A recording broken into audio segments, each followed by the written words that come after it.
mercenary tactics. So he says to his waiter who's walking away, "Hey, sober."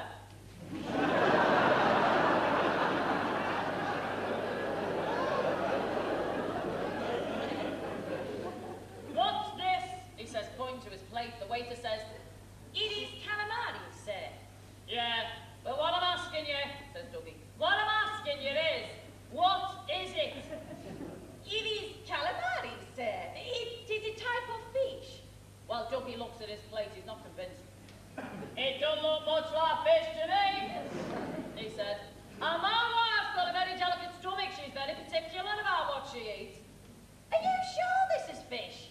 "Sir," said the waiter, "I can promise you it is fish. This fish was pulled from the sea this morning by my own father in a boat called Noah."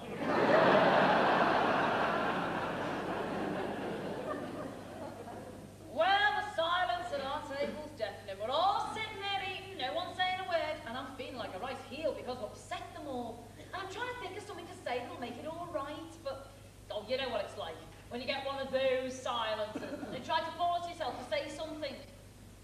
You always come out with the wrong thing, don't you?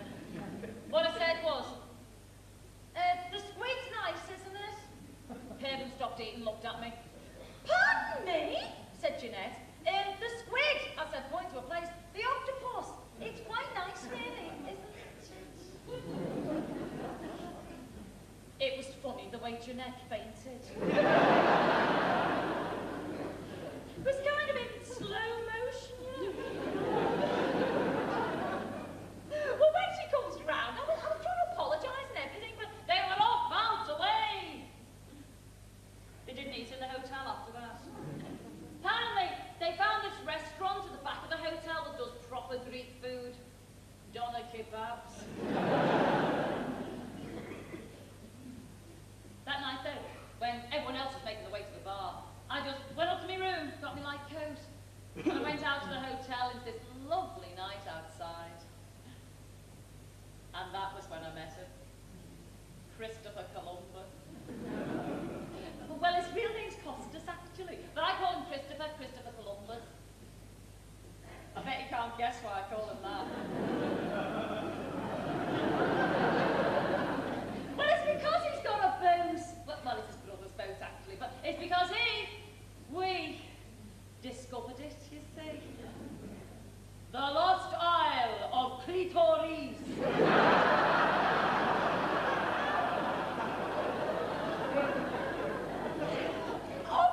I'm terrible, don't you? I bet you think I'm scandalous. Married woman, 42, grown-up kids. I bet you think I'm wicked. Jane does. "Oh, Shirley," she goes, "Shirley, you're acting like a stupid teenager. Oh, I suppose the next thing you're going to tell me is that the earth trembled." "Trembled?" I said. "Jane, I thought there'd been an earthquake." "It was at least 0.9 on the Richter scale." "Oh, spare me the details." She'd go, "Spare me the details." But she wasn't half jealous. Wasn't my fault. She hadn't gone off with a walking groin in the first place. I would never have met Christopher Columbus.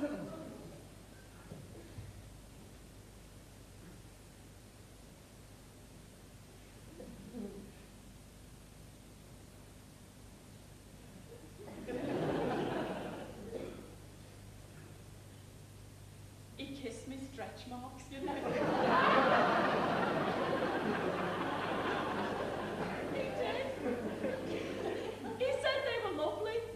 I was lovely, and they were a part of me. He said stretch marks weren't to be hidden away, that they were to be displayed, to be proud of. He said my stretch marks showed I was alive, that I'd survived, that they were marks of life. Aren't men full of shit?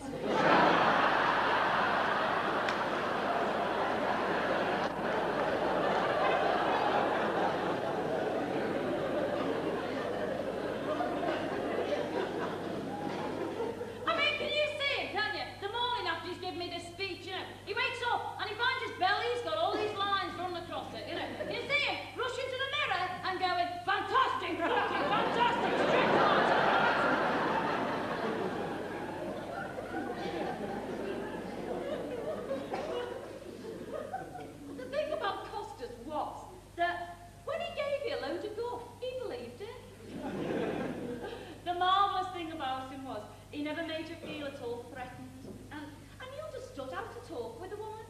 The first thing I noticed about him. Because Well, most fellas, really, they're no good at talking with women. they don't have to listen, or they feel they have to take over the conversation. Like, say I was talking to a fella, and I said something like, my favourite season is autumn. Well, most fellas would go, is it? Oh, my favourite season's spring. You see, what I like about spring is that it's spring. And then you get 10 minutes away, you like spring. And you weren't talking about spring, you were talking about autumn. So what you do? You end up talking about what he wants to talk about. Or you don't talk at all. Or you wind up talking to yourself. But whichever way it goes, it always ends up there's no talking going on. It just becomes words, you know. Words without meaning. Words that get spoke but die. Because they got nowhere to go. But it wasn't like that with